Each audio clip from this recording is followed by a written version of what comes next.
Recording. Hi, good evening, everyone, or morning or afternoon, wherever you are.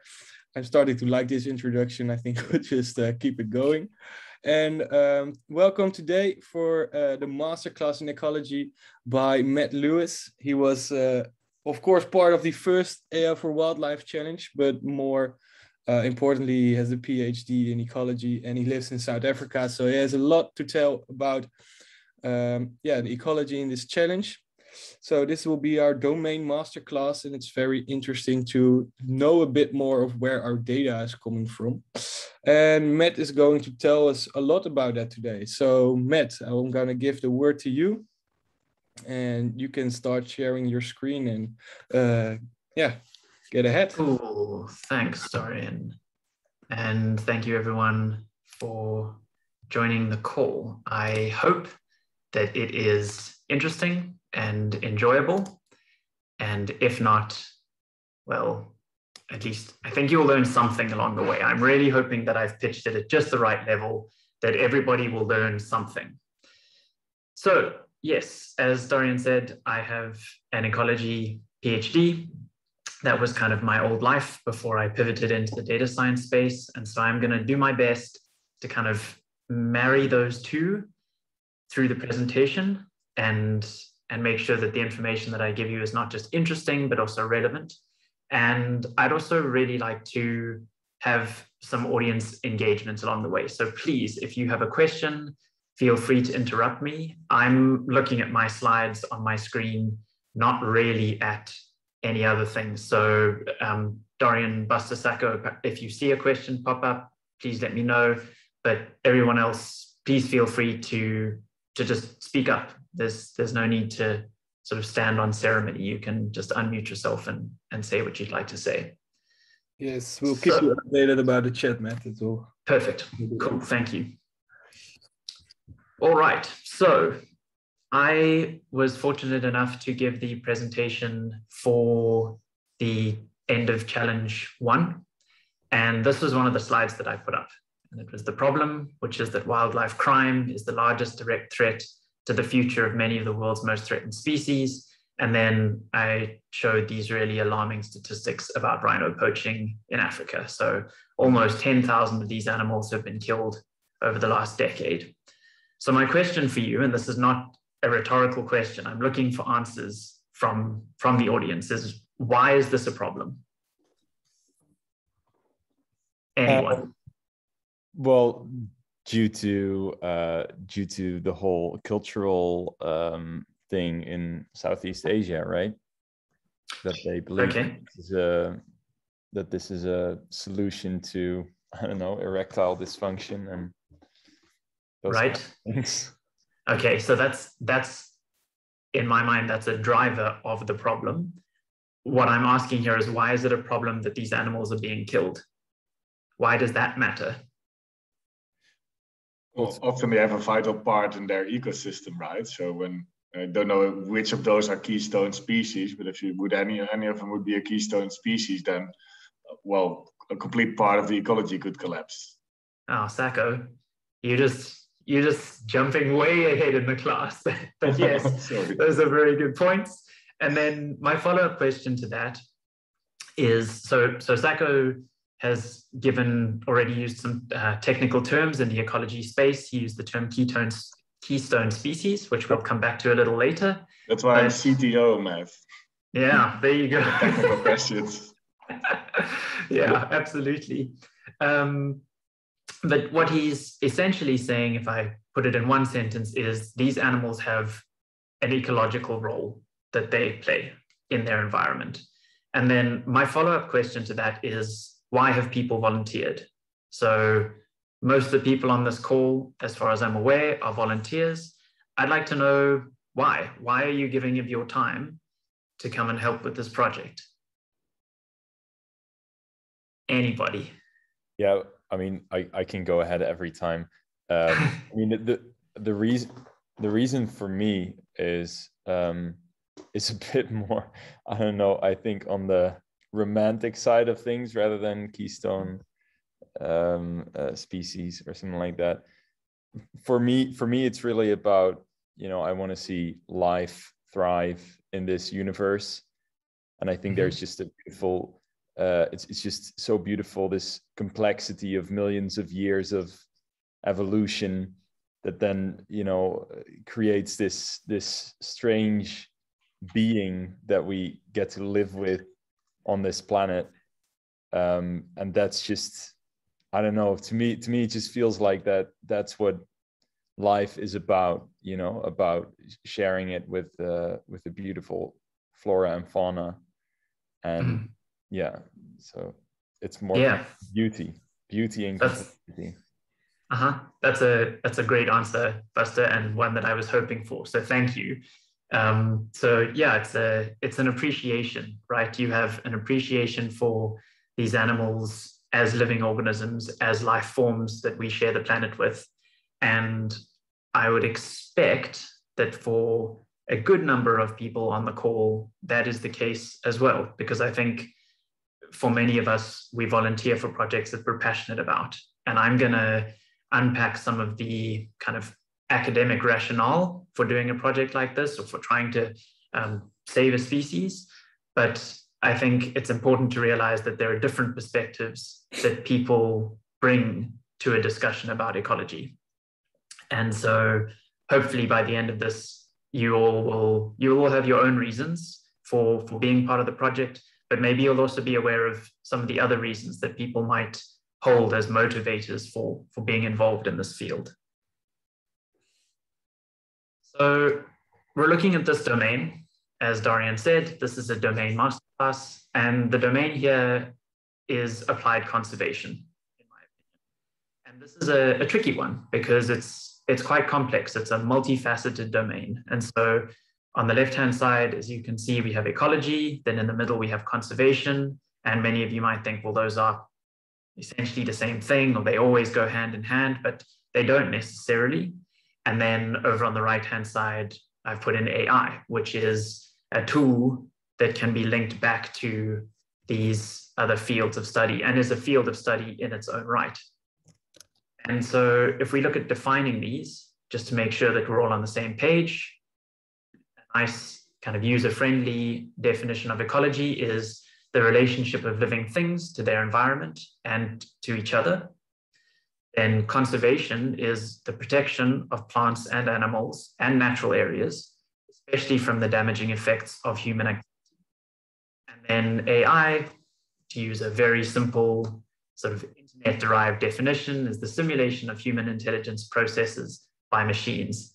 Now, I'm expecting that most of you on the call have some experience of AI or an understanding of what it is and where it's applied. Some of you might be aware of conservation and what it means in this context. But I think, well, it's my expectation that relatively few of you are very familiar with ecology and ecological principles. Clearly, Sacco's done some pre-reading, but the rest of you, I expect, might not have quite that level of knowledge. And so I'm going to start with kind of fundamentals and then build up from there. And what's important to realize here is that these kind of subdomains, if you will, under applied conservation are not isolated from each other. So ecology should inform conservation practices. Conservation feeds back into ecological processes. And likewise, in terms of the links between AI and conservation, it's a two-way interaction there. And we've seen that with the difficulties of getting good data. We've seen that with the need to deploy AI on edge devices because applied conservation doesn't happen in the city where you have good internet. It's happening out in the field, in natural environments where you may or may not have any sort of connection to the cloud. And then there's also a link between AI and ecology directly. More and more people are using AI in research in that space. But for the purposes of our project, I've kept those as dotted lines because I don't think those links are quite as important. I think moving horizontally through ecology, conservation, and AI is more appropriate here. So my next question is, where are the humans involved? or where does humanity come into this? Well, I would say in the middle, right? And then research on the left. Biological speaking, on the left. Like we are part of the ecology as well, right? We rocketed from being apes until where we are now, so it's not a very fair battle anymore. But yeah, we are part of the ecology, right? Yeah, absolutely, Dorian. And yes, Buster, you're also right. The conservation element, there's human intervention there. On the AI side of things, we're building the AI-derived tools. So all three of these, there's a human element involved. And I think for many people, the ecology is perhaps the most surprising of those. And Dorian, you made a really good point that we are still involved in the ecology, and we have manipulated our ecology, the systems in which we live, the environments in which we live, but we are still subject to elements of that. There is still a relationship between us and our environment, even if we are changing our environment as we go. So if we think about this idea of a relationship of living things to their environment and to each other, one of the ways that we can look at this is with food chains or food webs. And those of you who did biology at high school, or maybe you did some undergrad biology at university, you might have come across this idea of food chain or a food web and so-called trophic levels. So what we have in the diagram here is a plant represented by that little green circle with the G, that then gets eaten by a herbivorous animal, so an animal that eats plants, and that herbivorous animal gets eaten by a carnivore. And so there we have a primary producer, the plant, and then we have a primary and a secondary consumer. And if you look at the lower chain of linked circles, you can see that there's a tertiary consumer there as well. So there's an intermediate carnivore there that's feeding on the herbivore. And these are quite simple representations, and I think those of you who have done some kind of elementary ecology or biology would be familiar with that. But the point that I'd like to make or start making here is that these systems and the relationships between living things in those systems are hugely complex. So this is more like a simulation of a real environment where you have in any given system a whole bunch of primary producers, a diverse array of plants, then those are consumed by a variety of herbivores, which then go on to be consumed by carnivores and so on. And if we look at the links between these, we get something like this. So each of the herbivores, if we look at group 3, small herbivores there, those kind of purpley blue circles, each of those eats a whole lot of different plants. Very, very few animals are pure specialists, certainly when you're looking at this level. And so you have links that go from numerous plants to each herbivore, and then from each herbivore to numerous carnivores, and therefore an indirect link between an even broader array of plants and the carnivores in question via the herbivores. So this is an example from the Serengeti, and there are 592 links between 161 species in this example. And even this is a simplification because this doesn't include any invertebrates or birds. And so there you might expect to have, well, you could have invertebrates and birds at any of those levels with a network. So you would have herbivores, you would have carnivores, and those then might feed into, say, a carnivorous bird, which then is eaten by a carnivorous mammal. The only consumers included in this particular model are mammals. And to go with that, the authors, for simplicity's sake, Baskerville et al., have called several animals that really should be described as omnivores, either carnivores or herbivores. So if we look over here, we've got our classic carnivores there, P. pardus, that's Panthera pardus, which is a leopard. And then down in the small carnivore group, we've got a couple of jackal species, which are known to feed on plants and herbivores. But because the models just get incredibly complex. The authors have chosen to define those as small carnivores. And then likewise, Papio anubis, olive baboon, down in group 6, will also feed on insects. They'll feed on young antelope if they can get their hands on them. So this system, 592 links with 161 species involved, is still a simplification of a much more complex system. And then we can go one step broader in terms of thinking about the ecology. And, oh, yes, sorry, before I move on to that, I've just struck through the small herbivore group name there because the second from the bottom animal there is Taurotragus, the eland, which weighs in at around 500 kilograms. So this is not a small herbivore, and it's just an example of how in trying to describe these systems, we will simplify things, we'll categorize things, and that was actually the focus of this paper, which was published in PLOS Computational Biology. The authors were looking to group animals into kind of functional groups, which is something that we as humans like to do. We find it easier to interpret the world and interpret systems if we can group things, but that means we lose information along the way.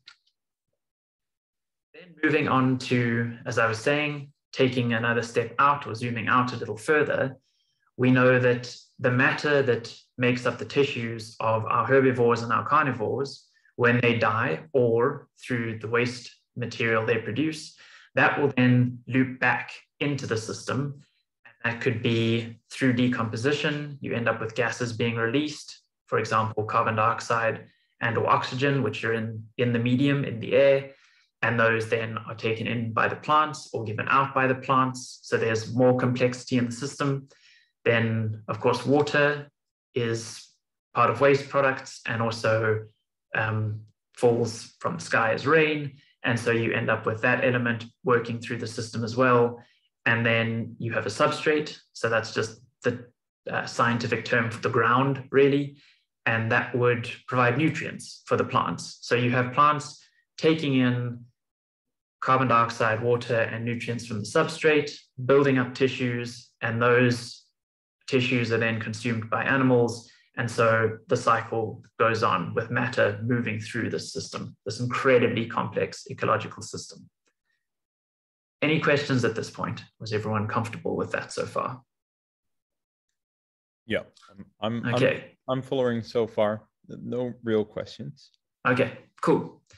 So these cycles, you can then look down a further level. So rather than looking at tissues, you can look at what's in those tissues and look at specific elements. And so we have these complex cycles in nature with nitrogen and carbon and water, and then to a slightly lesser extent in that there's just less of them moving through natural systems, phosphorus, sulfur, and potassium.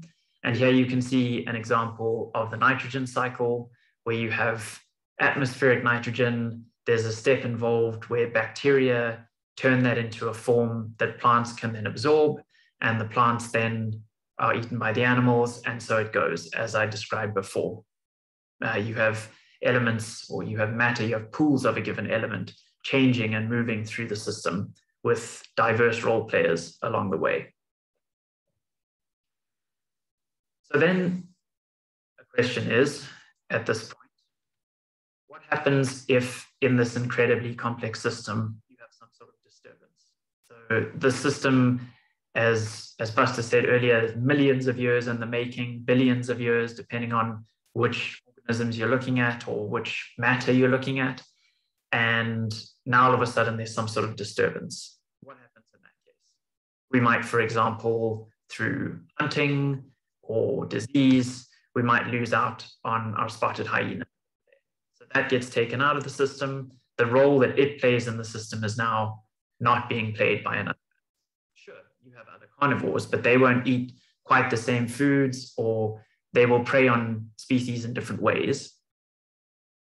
And so, yeah, was that a question? Well, I thought you were asking a question. I was. But I intend to answer it. But if you'd like to have a go for it, Buster.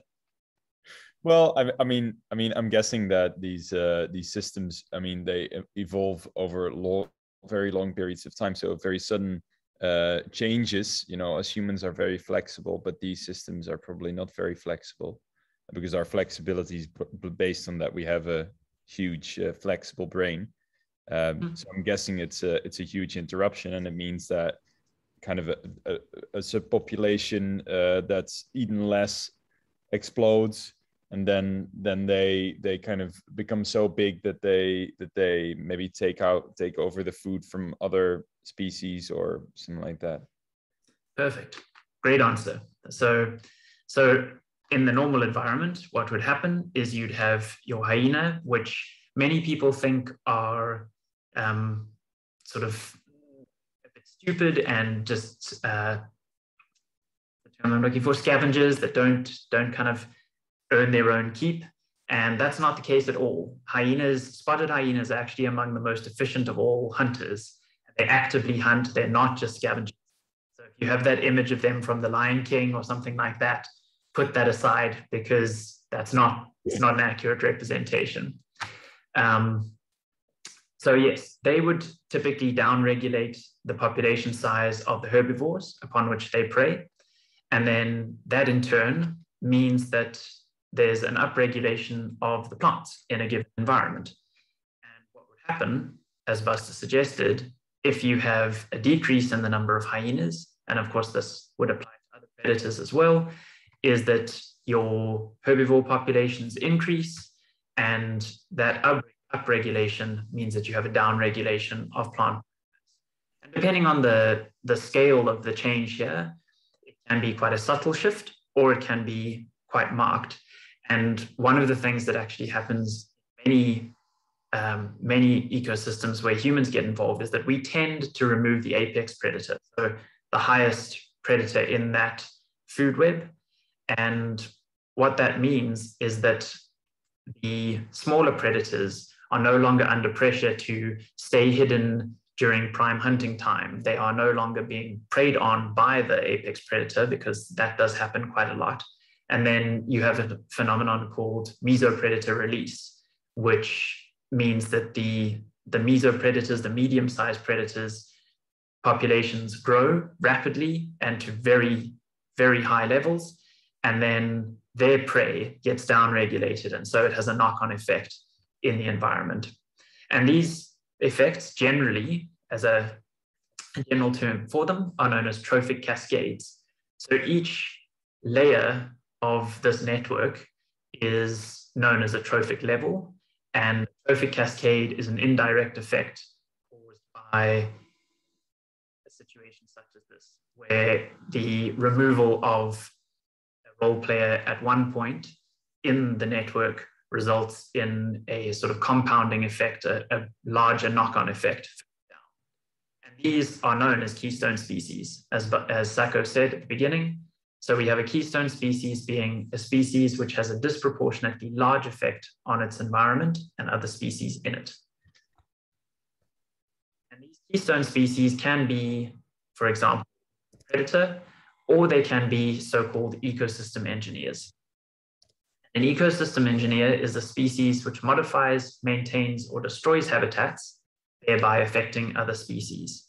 The classic example given in most books is that of the beaver, which is a big semi-aquatic rodent. I imagine most of you have heard of them or seen a picture. And beavers build dams, which means that they completely change the environment, which goes from being a fast-flowing stream or river to suddenly now being a big pool. And that provides different habitats for other animals to exploit. And beavers also bring down trees to build those dams. And so that changes the environment as well. But in the South African context, we have a slightly different example, which are these little characters. These are called mole rats. They belong to the family Bathyergidae. They're also rodents. You can see that one there has those big gnawing incisors. And these ecosystem engineers act in a slightly different way. So they dig tunnels, they dig burrows, They do this over large areas, and some mole rats are social, so you have a large number of them that are digging these tunnels. And they're changing the soil that they're living in by increasing nutrient levels and reducing the soil compactness. So the soil becomes more easily broken down. It has better aeration. It might have better water through flow. And these result in changes to the plants above where the mole rats are digging their burrows. And one study showed that where these mole rats were present, plant biomass was lower, but the diversity was higher. So from an ecology and conservation perspective, if you want diverse plant communities, which is generally closer to the more natural state, rather than our agricultural monocultures where we just have one crop, having these types of animals in those situations is a big plus. And so what I hope you're taking away from what I've said in the last 25 minutes or so is that ecosystems are hugely complex, they are dynamic, they involve feedback loops, and they are sensitive to disturbance. And then that processes taking place within these ecosystems, ecological processes, vary in scale from an interaction between one animal and another to much broader nutrient cycles through a full environment, and that these vary through time and space. So if that's all making sense at this point, then we're on the same page, and I'll be happy to go on. Please speak up now if you're uncertain of anything.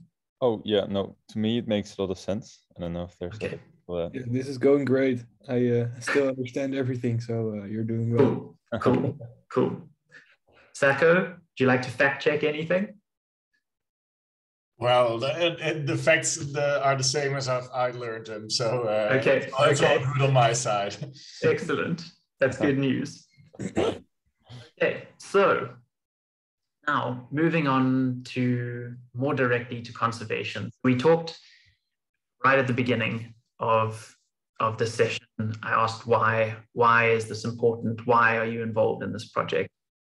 And if we think about conservation as the protection of plants and animals and natural areas, especially from the damaging effects of human activity, Buster gave us a wonderful answer, a very personal answer, I would argue, quite an emotion-driven answer. And I think many of us can identify with that. I expect it resonates with a lot of us on the call.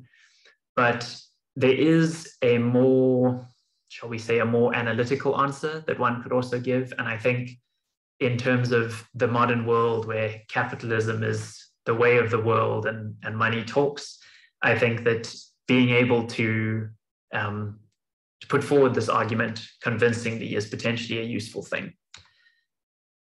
And the thing that I'm talking about, the why in this case, is ecosystem goods and services. And this also relates back to what Dorian said at the beginning about how we are still part of the ecology. We're still part of ecological systems, even though we've modified them in many cases around where.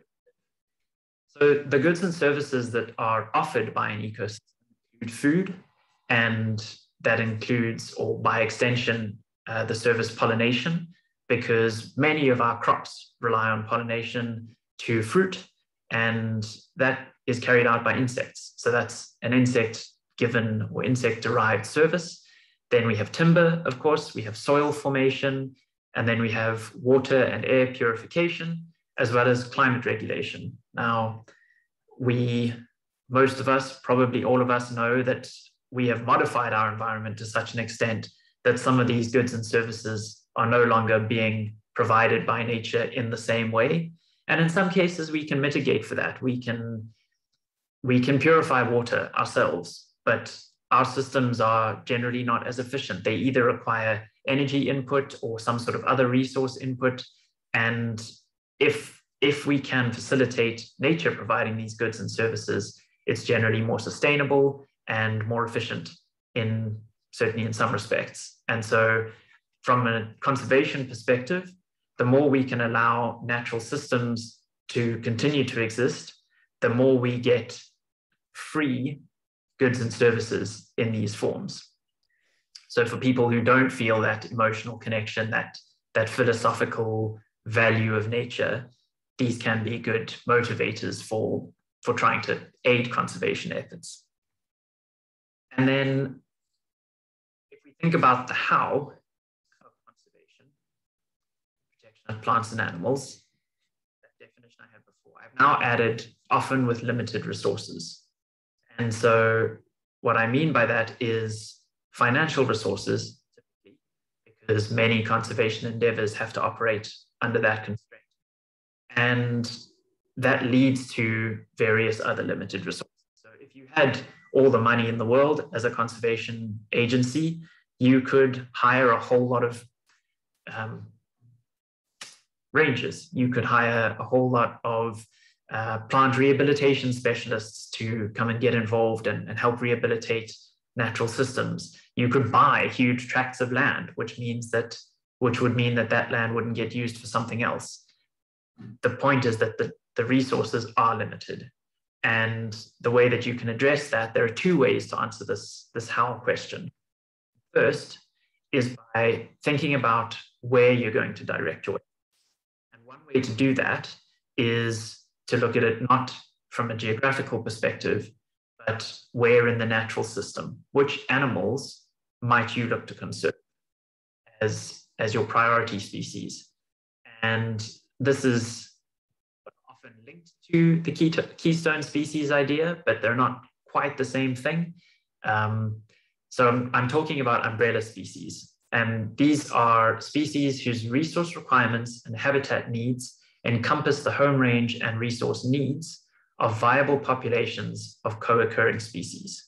So that's quite a mouthful. What it means is that if you conserve your umbrella species, if you set up your conservation area or your conservation operations in such a way that they promote conservation of the umbrella species, you kind of catch a whole lot of other species at the same time. You have them under that umbrella. So a good example is a leopard. This is a large, far-ranging animal. They have big home ranges. And so in order to conserve them, you need to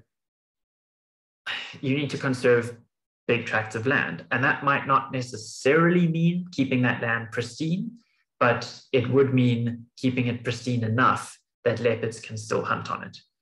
And then you would have the plants in that land would be conserved. You would have smaller animals in that land would be conserved. And so this is one of the ways that conservation practitioners choose where and how to apply their efforts. And to go with this, these umbrella species are also often useful for funding generation because they're big and they're charismatic and they're they resonate with a lot of us. Whereas if you show, I don't know, if you were trying to gather funding at some sort of conservation-oriented charity event and you put up a picture of a toad, people would likely be less excited than if you put up a picture of a leopard or a lion or a rhino. And so these umbrella species work in terms of the actual application of conservation methods, but also as flagship species in many cases. So you wouldn't call for more campaigns around pangolins or dung beetles? Look, I think pangolins and dung beetles are amazing. And have you seen the dung beetles are crazy? It's like yeah. And do you know that they navigate by the stars? What? There's been some really cool research where they showed, so dung beetles, for those who don't know, dung beetles will find dung, so fecal matter, poop from an animal, and they will roll it up into a ball, and then they take that ball back to a burrow and they bury it. And there's been some great research showing that if they are out at night, if you put a cover over where they're doing their thing, they lose themselves and can't find their way back to their burrow. And in fact, I think they might have used little blindfolds, if I remember correctly. And I think this research, this is now going back a few years, but I think they won the Ig Nobel Prize, which is, yeah, it's a funny thing. You can Google that. What did you win the Nobel Prize for? Well, I put blindfolds on donkey. On dung beetles. Yeah, exactly. That gives you insight into the way ecologists' minds work. But yes, dung beetles, pangolins, Buster, I think they're amazing. But for the vast majority of people, dung beetles are just bugs, and pangolins are, I don't know what most people think of pangolins, but I don't think they generate the same warmth and enthusiasm in most people. Yeah. Actually, I have another question. So how large are these? How large does such a habitat need to be? Because I heard that elephants actually used to roam like across the whole continent during their lives. Yeah. So that is something that's one of the big issues in modern conservation is spatial constraint. And there are many animals that used to, in the same way that you might have seen footage of wildebeest on the Serengeti covering massive distances, there's pretty solid evidence showing that elephants, as you said, also used to go on these migrations across parts of Africa, covering hundreds, if not thousands of kilometers. And that just can't happen anymore because of roads and fences and urban development. And that's one of the things that drives the need for active management in conservation areas, is that many conservation areas are certainly in South Africa, are so small that they can't actually function exactly like a natural system. You don't have enough space for those feedback loops to play out in a natural way, which means that humans, in a sense, need to get involved in order to try and maintain something like a natural balance. Yeah. Does that answer your question, Buster? Yeah, definitely. Okay, cool. Okay, and then the other thing, once you've chosen your areas, you have limited resources, you now need to optimize how you use those resources. And so here I've just put a simple definition that I came up with, which is improving the efficiency of resource use by, for example, leveraging technology, which is why we're all here, right? Robbie could go and stand on top of the Air Ranger trailer and he could spend hours looking out into the savannah, and he would be woefully ineffective, I think, in terms of preventing poaching. And so he and his colleagues came up with this idea of using a UAV. And these are more and more conservation practitioners are looking for efficient ways to use the resources that they have. This is where we can come in and help. And then if we think of the what of conservation, what are we actually doing here? What are we looking to conserve? In South Africa, we have biomes, a wide variety of habitats. So for those who aren't familiar with the term, a biome is a large naturally occurring community of flora and fauna occupying a major habitat. So here's a map of South Africa, with the north being straight up on the map. And we have 9 different biomes in South Africa. And those are driven by, again, those ecological processes. So substrates and the nutrient availability that comes with that. You have water, there's a gradient of aridity across South Africa. And with those 2 bottom-up drivers of ecological processes, so these are things that quite literally start at the bottom and move up, in that they are in the substrate and move into plants and animals, but also from a sort of mental framework, they're referred to as bottom-up drivers of ecological process. They cause this mosaic of habitats to be present in South Africa. And there you can see grassland and savanna are probably familiar terms for you. Thicket might be, what might not be familiar would be Karoo, Karoo, and then grey desert would be familiar. So the Karoo is that red and yellow patch in the interior of the country. It's an arid and semi-arid landscape with where there used to be huge herds of springbok, millions of springbok that would migrate up and down across the Karoo by season. And then the other one that would probably be unfamiliar to many of you is fynbos, and that's the purple patch down at the bottom left. And fynbos is a thicket type plant community, And this is actually one of the diversity hotspots of the world. So we have somewhere in the region of 9,000 species, if I'm not mistaken, 9,000 different plant species in that relatively small purple area. I live in Cape Town.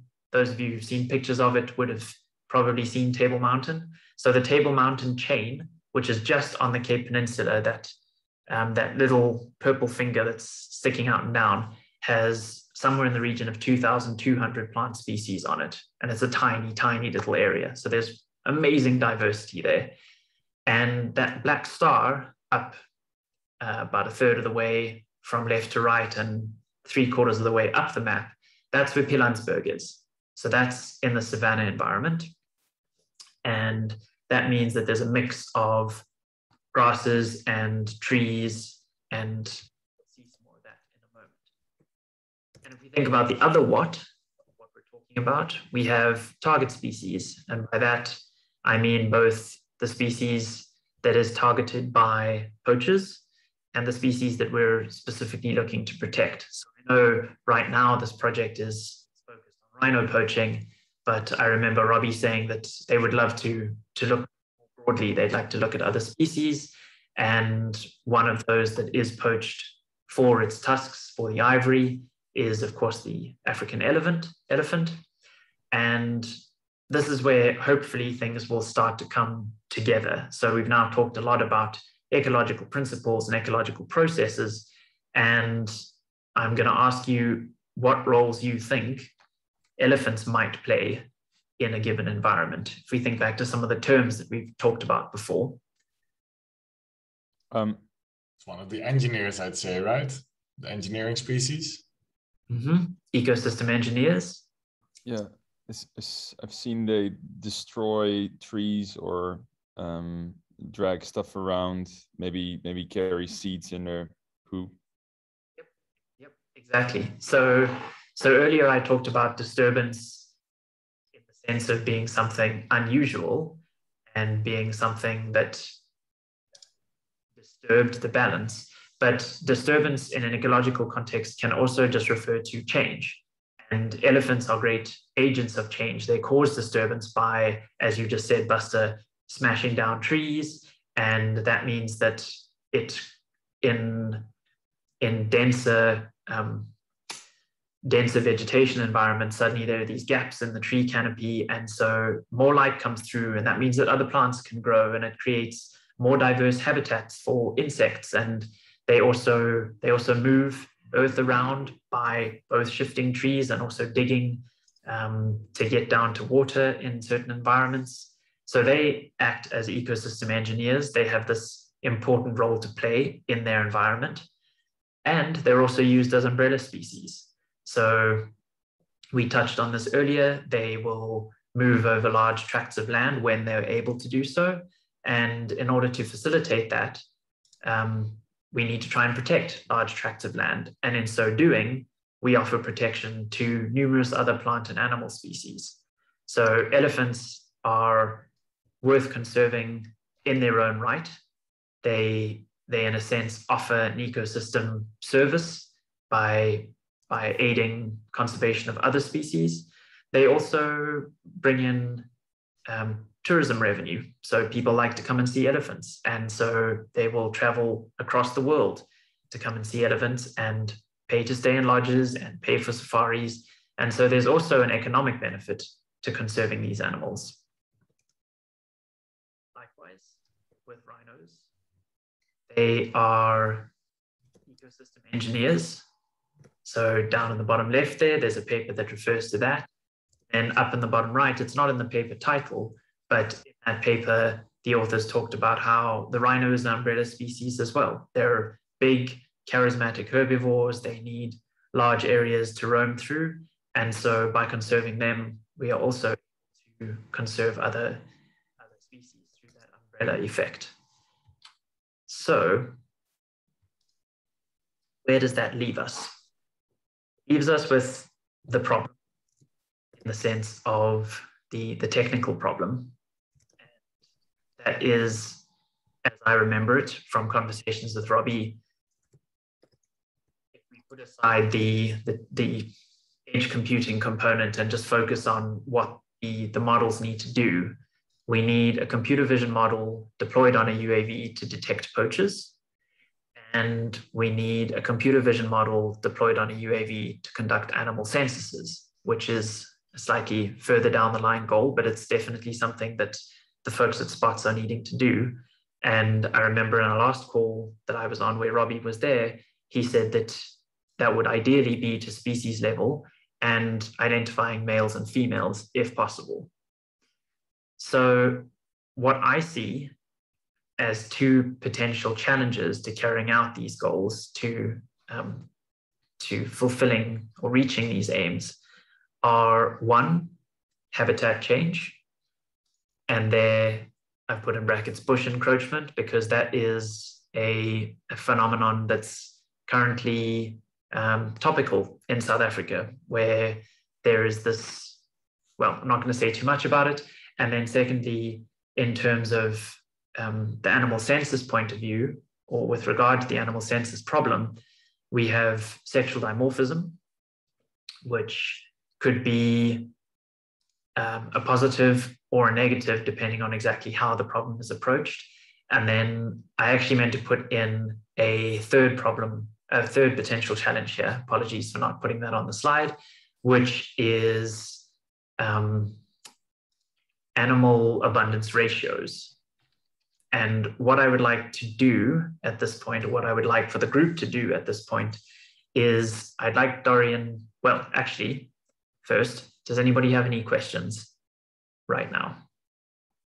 Well, I have questions about, but I think you meant to skip over this. What bush encroachment and sexual dimorphism are? Yes, I did indeed. I did mean to skip over those. Then no questions. Anybody else with a question? Okay, great. So that means hopefully that everybody is fully up to speed on everything that I've covered and it all makes sense. So what we're going to do now is we're going to break out into small groups. It is 10 to 8, maybe 10 to 15 minutes. And I'd like you to go into your small groups, which Dorian's going to sort out. We're going to do breakout rooms. And I'd like you to look up bush encroachment and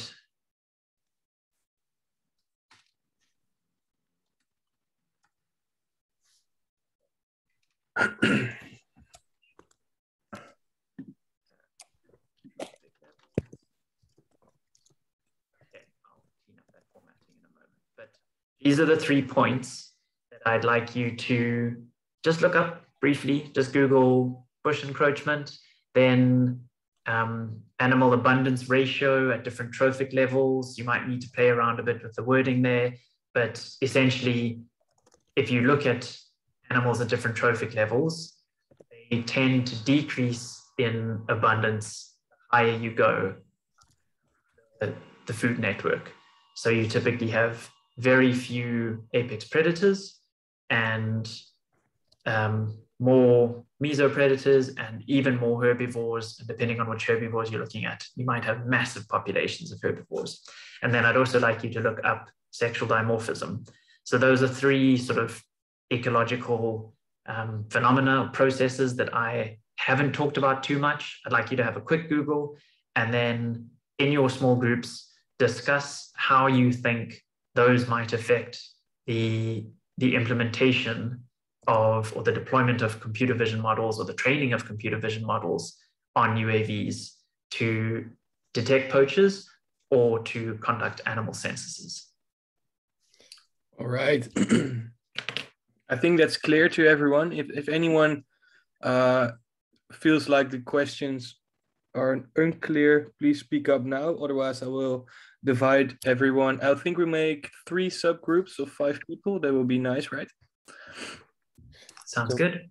So the question is just in general, any way that it might influence conservation efforts using UAVs. Yeah. So these are things that I see as potential challenges for getting this project over the line, or that might affect the effectiveness of the model system. And I'd like everyone to just have a think about, well, do you agree? Do you think that they are problems? Do you think that they are not actually anything to be concerned about? If they are something to be concerned about, how do you think we could mitigate for them? Yeah. Okay, cool. Perfect. All right, then I'm gonna create the groups. Let's see. Open all rooms.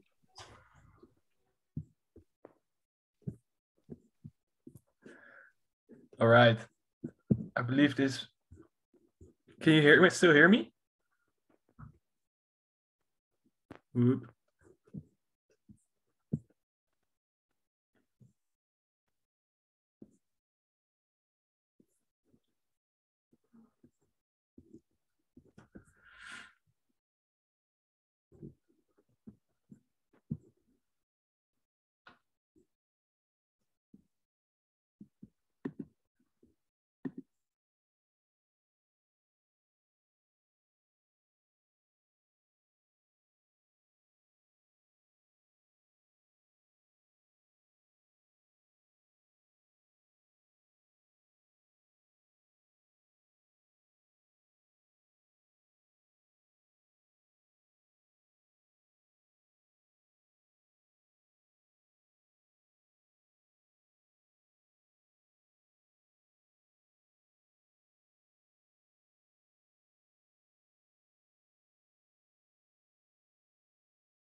Can you hear me?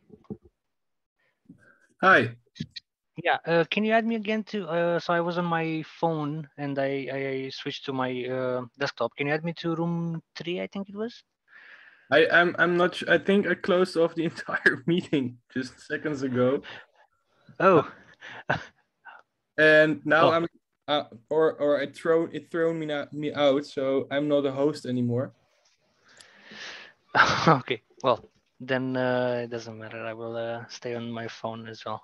Okay. Is it still working there? Yeah, seems so. Okay, that's cool. Okay, luckily, because wait, I can reclaim host. Here we go. Adrian, you will be assigned to room, what was it? 3. Yes. Okay, thanks. cool.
You.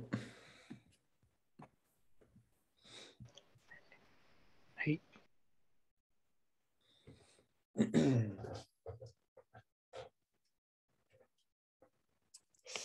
Hello. I believe everyone will be muted when they come back into the main room. So feel free to unmute yourself. Unmute. Whenever you feel like it, because this will be the time for the group discussion to see if anyone came to some enlightening conclusions.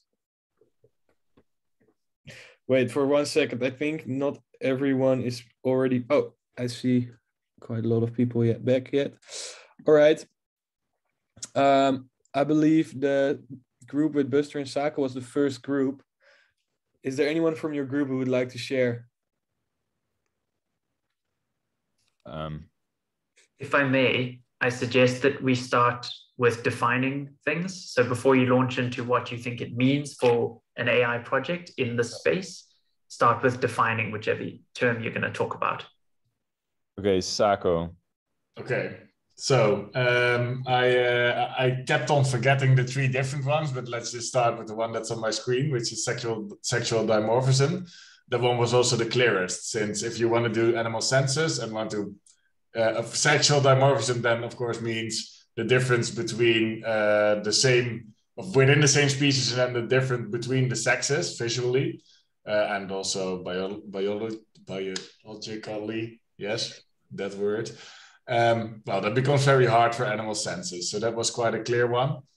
Then we had the habitat change, and there we came up with a few different things that could become difficult.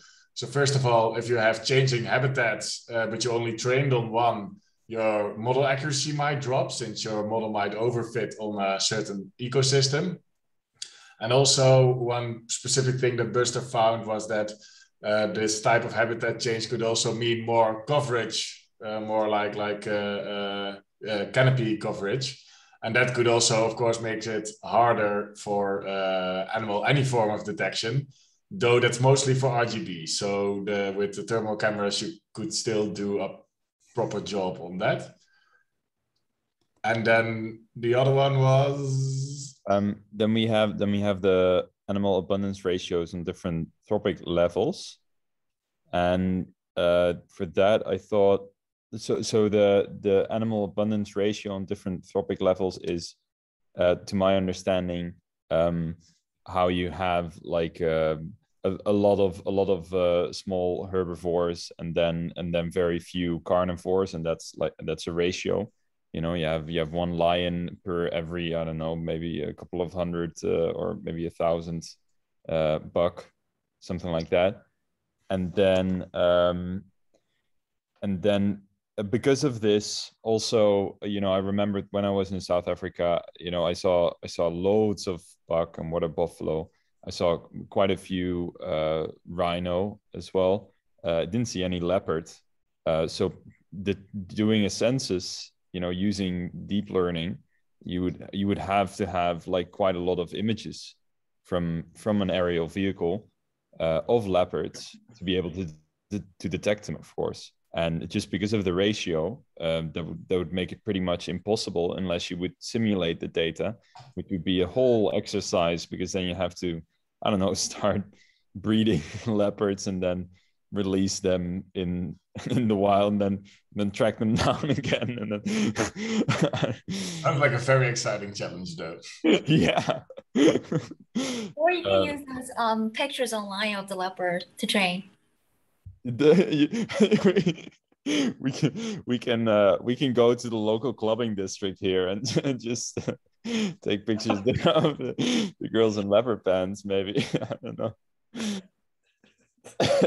Terrible idea. Or take pictures of lions, which are generally a little more abundant and less cryptic, so they spend more time in open environments. And then using some mad Photoshop skills, you could put spots on them and make them a little bit smaller and exactly try and simulate some data that way. Getting great ideas. small humans in leopard suits. But yeah, these are exactly the types of things that I wanted to have a bit of a discussion about and see, because they were things that had occurred to me in terms of looking to implement AI-based approaches to solving this problem. And I think you've hit the nail on the head with all three. Did anybody from any of the other groups find something that they'd like to add to that, or that was in conflict with what Buster and Sako have shared? I think we had a question. Do we know these abundance ratios upfront? like maybe so that yeah, the idea was if the drone flies and it sees different kinds of animals, and then we can, for example, we saw one lion or two lions, we can estimate the size of the population in this area by having just seeing only two lions. But then it's supposed to, sort of the assumption is that we know this abundance ratios upfront. Yeah. So I think that would be that you'd have to ground truth that with the way I would approach it is I would use complementary data sources. So I would run the UAV based approach and see what the values are that come out of that. So how many leopards or lions or whatever does it see? And then I would run the approach that they've been using up to this point, which I imagine is transects, where they would drive or walk lines and then count animals along the way and relate those two to each other. And then you have a way to infer or extrapolate from your drone-based numbers to at least maybe it's still not going to be perfect, but you'd be able to relate it to the old census data, which is, I think, a step in the right direction. But in terms of getting the actual ratios of, well, there are a couple of things. There's looking at the ratios of carnivores to herbivores, and then there's the ratios of visible carnivores to actual carnivores within a given space. And I think those are so variable because of nutrient availability, which leads to food abundance variation across biomes and across parks within biomes. So I think you would struggle to rigorously or accurately extrapolate from that without doing some sort of local ground truthing exercise. Yeah. Makes sense. Thanks. Sure. Thanks for the question. It's a good one. Yeah, the only discussion that we still had was also based on the ratios. Like we were imagining, like, okay, if you have differing ratios between different parts of, well, South Africa or any other part, could a model overfit on ratios, basically? But, well, we imagine that as long as it's not significantly changing the herd size or something, that probably is not the case. Yeah. I think the thing that I sort of saw as the issue here was imbalanced training data, where you just would potentially not have enough for some of the less abundant species, and that tends to be skewed towards particular trophic groups. And so you'd have to dress children in leopard suits and get them to run around or something. Again, very exciting challenge. Yeah. I think Matt, you're on your way with producing a child. So this is I don't know how many months we are away from from a little Lewis in a leopard suit. Yeah, it's going to be a while until he can even crawl, Buster. So I think having him simulate a leopard to start with, it would be a very sedentary leopard. It would just sit. Maybe on a skateboard or something. Yeah, maybe. And then as fast as a leopard. Might be very dangerous. I'm not sure that I could get my wife to go for that. And if the drone will identify a leopard on the skate, that would be a sensation. It would be. Absolutely. Cool, folks. I see it's 8:20. I don't think we have to push on till 8:30. If anyone else has any other questions or comments they'd like to raise, please feel free. But otherwise, that's... Ryan, you have a hand up. Can you hear me now? Yeah. Yes. I wanted to ask just how do you draw the line between conserving in an ecosystem and intruding in an ecosystem? Because I feel like if you overactive or underactive, neither is good. So how do you go about determining when to do something? That is a wait, likes your question. That is much more an ethics or philosophy question than an ecology question, I would argue, but I'll give it my best shot. And I'll say what I think would be the widely held position in terms of conservation practitioners. The short answer is do as little as possible. So the more you intervene, the more unnatural and unbalanced the system becomes. But in some cases, there's a need for drastic intervention because of how unnatural, and again, that's a whole nother philosophical can of worms, because we are part of the ecology, and so what's natural and what's not anyway.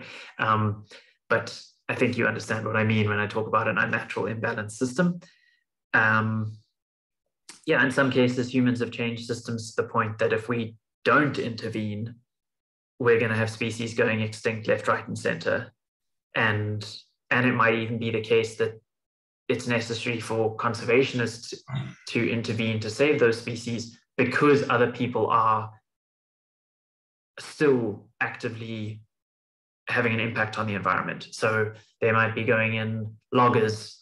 I know this is a huge problem in parts of Central Africa where you have forests that are being just carved up.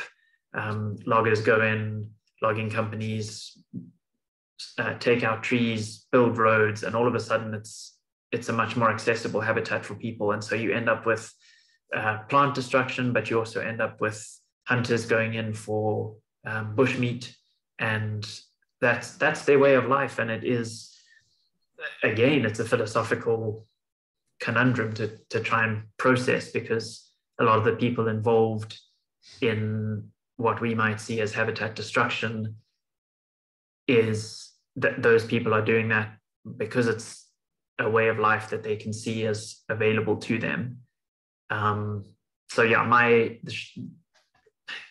in summary, do as little as possible while maintaining some sort of system integrity, or maintaining the system in the best possible state given the circumstances around it. That's my take on it. Thank you for that. Yeah, difficult one, but good to hear some insight into it. Sure. I would like to ask you a quick, or rather get your opinion. So I've been reading about scientists bringing back the woolly mammoth. I'm not sure if you've, yeah, I'd just like to get your thoughts on that. They say 6 years. I don't know. Really? Wow. Yeah, I've heard. I'm not close to that by any stretch of the imagination. I'm not highly clued up on it, but I'm aware of scientists trying to do these sorts of things. Woolly mammoth, the Tasmanian wolf, if I'm not mistaken, they're trying to bring that back.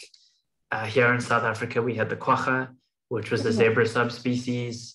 So there are various species that people are trying to bring back. I think for me, and this is very much my opinion on this, I think it makes more sense to try and conserve what we have than try and bring back things that have already died out. And that's not to say that those things, in many cases, I think those recent extinctions, more and more people are saying it was probably people that did it. So the extinction of larger herbivores in, well, most parts of the world that are now sort of short on those animals. Australia, for example, there are all sorts of species that used to be there that are now extinct. And even if this happened several tens of thousands of years ago, there's fairly compelling evidence to say that humans were the cause. So I understand a desire to bring those animals back. My question is, how are they going to fit into modern niches? Are we not just bringing them back to die out again? In which case, what's the point? But also, I think the money that goes into the research efforts for those projects could, in my opinion, probably be better spent elsewhere. Yeah, I want to say my thoughts align with yours very much. Okay, right. Yeah, it's an amazing thing, and if they can do it, it'll be incredible. But we're struggling to keep enough of the planet aside for all the species that are currently here. So bringing in more species that have been gone for several tens of thousands of years seems like a questionable idea to me. One interesting thing that I have on that, like I agree, though I would love to see a woolly mammoth, definitely. Yeah. Is that by researching this on something like woolly mammoths, which is something that you can get funding for, because everybody would love to see a woolly mammoth, that you are able to develop a technology that you could later use to, well, reintroduce rhino when they've got poached to extinction, for example. That's true. Restore more recent that are actually still have a niche in the ecosystem, because, well, those of woolly mammoths are long gone probably, but the animals that are extinct but still have a niche that's now unfilled, we fill that using the same technology. So there might be an actual upside for preservation in doing this. Yeah, and that's the a woolly good point, mammoth is that Seko. perfect thing to do this with, because who doesn't want to see a woolly mammoth? Absolutely. Yeah, good point. Yeah, all of this mostly makes me wonder, like, where we are going in like the next 100 years, because I mean, there is evidence that kind of the world population is tapering off, right? But yeah, I have this idea of, like, I don't know if anyone watched Judge Dredd, where they have these mega cities, which are basically like, so if you just would like contain humanity to these mega cities, and then just outlaw humanity besides those, or very strictly monitor them, like, is there any other way that, because the expansion of humanity is just going to slowly take over all of nature otherwise, right? Yeah, I think improving efficiency is the way to go, in my opinion. And that's efficiency of space use, efficiency of resource use. The more efficient we can be, the less impact we will have on the environment. And I think that has the potential to start bringing that balance that has been so drastically disturbed into something like a balanced position. Yeah, this is exactly the reason why I'm so interested in, and why we are trying / have tried to set up more AI in agriculture projects, because agricultural land is like, I think it's like 85 or 90% of our land use. I recently saw 85, yeah. 85, yeah. Well, there you go. Like, if you can, you should be able to reduce that with modern techniques. Like, in theory, you can reduce it tenfold or something like that. Right. Yeah. That's a damn lot of space. Yeah. Right. Since we're going over time, I think the people who will still want this discussion to keep going are very welcome to do so. But I also want to give everyone, for who it's getting dark yet, the chance to leave. And I want to thank everyone for being here tonight. The recording will be shared as always. And thank you, Matt Lewis, of course, for your insights in ecology today. I think we all learned a lot of new things, and I think it was very interesting to discuss about how AI will, or how ecology influences your AI. So thank you a lot for that. And thanks everyone for being here. Yeah. Yeah. Thanks a lot for the presentation, Matt. It was great. Yeah. Cool. Really, You're all most welcome. I Thank hope you. that it was insightful and interesting and that everybody learned something new. yeah. No, absolutely. You're a very good good. teacher. Yeah. And thanks Thank you. for our organization, guys. Yeah. It's really cool Yeah. to be here. Thanks Nice. for the opportunity, gents. Thanks, Matt. You're Thank welcome. you. Awesome, guys. Thanks, everyone. Right. Thanks for being here. I'm gonna go. Cool. Cheers. Good Yeah. luck, everyone. You're all gonna say, Bye. I won't take you any longer, Matt. Alrighty. Okay. Take care, folks. Hey, ciao, ciao. Thanks a lot. Bye bye. Sure. Bye.